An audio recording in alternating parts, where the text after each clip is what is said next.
the fuck is up? Oh. Yo, there's something about this event that makes me feel like I fucking made it. I fucking made it. I'm at motherfucking Queer Abstract. Oh, there go the mic. How y'all go? How y'all doing? How y'all doing? How's it going? I'm gonna do a couple pieces for y'all tonight. If you like what you hear, you can follow me on Facebook or Instagram or SoundCloud, Linda Labeija, Linda Labeija, bitch. Okay. So this first piece is called Urgency. In light of all of the recent and continuous, relentless trans murders going on in this city and around the world and around this country and so forth and on, this piece is called Urgency. Here we go. Urgent. Urgent. Urgent. Urgent. Urgent. Urgent. Urgent. There is a submergence that seeks to escape my soul. From a population consistently peeking in on heavens of gold, a population wishing for peace and control and justice. Seeking resolve, revolution is bold, but it isn't likely. I hear voices of spirits too marginalized to unite. We are too traumatized to fight, too deprived to ignite the flames of our progression, too hurt to speak nicely. I hear voices of spirits and see bodies of transcendence slain for what's considered blasphemous in plain day's sight. The heavens witnessing the occurrences that make us take flight. Occurrences in front of law enforcement that claim they are here to protect the people when they're really just here to collect the check. Urgent. A society who pushes people who are different into states of neglect. States of neglect and depression make me vision the type of place to raise kids in. I remember that I could be next. Bleeding, bloody, murder-filled cries that no one gets to hear, and anyone that did will sit there and swear she was asking for it. If I ruled the world, it's not a song's vision I can fathom anymore. As men dealing with their attraction, weak in my law, treated like a fraction of a person, I hear voices of women hurting, dying for acceptance, dying for acceptance, dying for acceptance, dying for acceptance. My sisters. My sisters are literally dying. Dying. My sisters are literally dying. Dying. I could be next.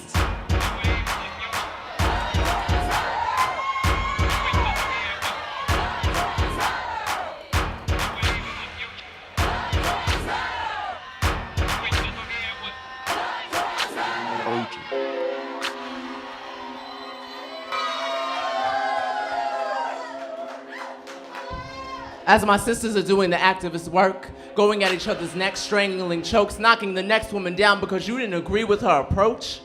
Aren't we all just victims of a genocide, from boats to land to fields to stranded pathways, hoses, sit-ins, boycotts, lynchings, prisons, halfway houses, white hands down black women's blouses, and the sounds of chains wrangling? The struggle for the transgender woman of color today, the struggle for the transgender woman of color today, the struggle for the transgender woman of color today involves only one question.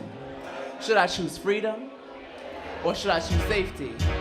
Freedom or safety, because my afro makes me feel free, but if I wear it, I might get clocked, and passing is my livelihood. I could get knocked down if he suspects that we have the same parts between the knees, and no sound I express may convince anyone to attest to the harm that can lead to him killing me. My girls are being killed. My girls are dying for acceptance. Dying at the sometimes merciless hands of men who can't find the courage to run free and express their attraction to girls like us, girls like me. There is an urgency to the dream drawn in me as a child, a prototype I haven't found befitting to my crown, because the dream of the house, the husband, the kids, and the degree was not a dream that was made for me. So I've been editing the scripts, reworking the tips, always in question of the direction, because I don't know where I'm going, but I know I'll be going alone, because no man may ever want me with urgency. No friend may check up on me with urgency. No mother, no father, no sister, no brother may take the knife out of my hand and hold me with urgency. Society does not care. Love ain't the message. If a man would dare beat me to the palpitating rhythm of my heart, ribs cracking, conscience blacking under streetlights in the dark, then I guess my life ain't worth much. But there is a held breath of submergence that seeks to escape my soul. From women's whose stories will never be told, stories buried far beneath the seas, bellowing their needs to speak through me that this message is urgent. My girls are dying, girls like us, girls like me. Everyone keeps turning a blind eye, so tell me, what have you done to show them that you see? Thank you.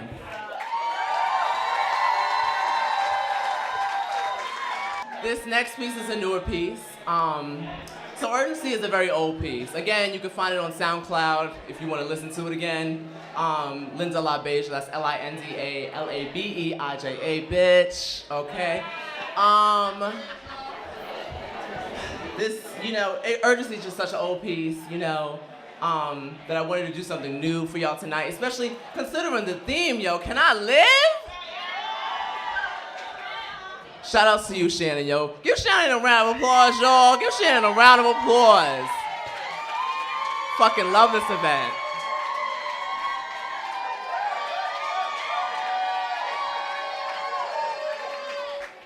So this piece that I want to do is really something that came to me one night, a blessed night. This piece is called Borders. So the other day I missed Mother's Day, right? Because I have a very complicated relationship with my mother. I mean, okay, who doesn't? But I was spending time with this wonderful boy that continues to refuel me. My man, my divine subject at hand is my prospect that stands to uplift me. From the cuffs of my sleeves to the tails of my coat, I have missed and left boats of love that rock me too gently or rock me too strong. But this boat tends to get me, like a well-written song. To think, I once thought that this was not enough. To think that we used to fight all the time. Perhaps we were just focused on all the wrong, or perhaps it was just wrong, incorrect. Maybe at one time I was just his subject of love. He was wrapped in my hugs, he was trapped in my legs that sweep past him with honor and allure. Perhaps he was once my idea of love that I have truly managed to accomplish a positive change for, a simple impact, never more. My love is complex and deserving of justice, and therefore my pain was not in vain. I procured a manifest destiny that rose from my core and now runs in my veins. Perhaps I made him change for this convenience and this comfort, this quiet, ingenious motherfucker, this patient and lenient ball buster, this ancient ingredient to help better your pot of life called a lover. Perhaps I am the one and he is my life. Hell, I lost all my friends, why not be a wife? Why not have these kids? Why not start a business with the only person who still has the spirit to be around me? I perform with passion so widely, but the world keeps its distance like I'm something ugly and untidy. Unable to jump onto their vision, they subscribe to monthly. More likely, I'm dykey, I am butch, I am queenie, I am femme, I am the unexpected, and still I am the creme de la creme. I am the magnificent and the magical and all that glitters between. My soul is the sunshine that makes my hair crown like a queen, and I deserve this in a trumped era of complete devastation, backwards manipulation. I deserve to demand my dream of water, education, health, reform, and love. Because we all deserve love. We all deserve to be loved. So you know what? I'm getting the house. I'm getting the motherfucking car. I'm having the kids. And I might get the degree. So please, forgive the scars underneath my breasts. Forgive the proportion of my hips to my chest. Forgive my large hands, feet, and dick between my legs. Forgive the sternness of my voice. Forgive my bass. Forgive my sensitivity and all my prissiness and gall. Forgive my strength and resilience because it's all just so wrong. I know someone who loves it in all of that essence.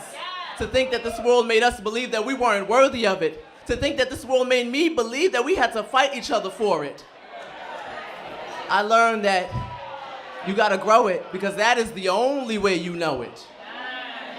So we've done the impossible. We've changed each other's lives in a computer age where everything is so quick it feels like you can never get a good lay. Communication, a trip on FaceTime all day, we never get to touch and truly relate and embrace.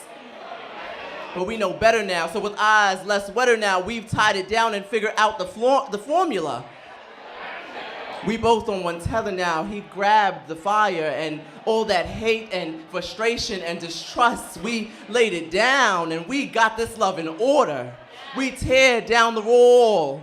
We looked each other in the face and we got rid of the motherfucking borders. Thank you.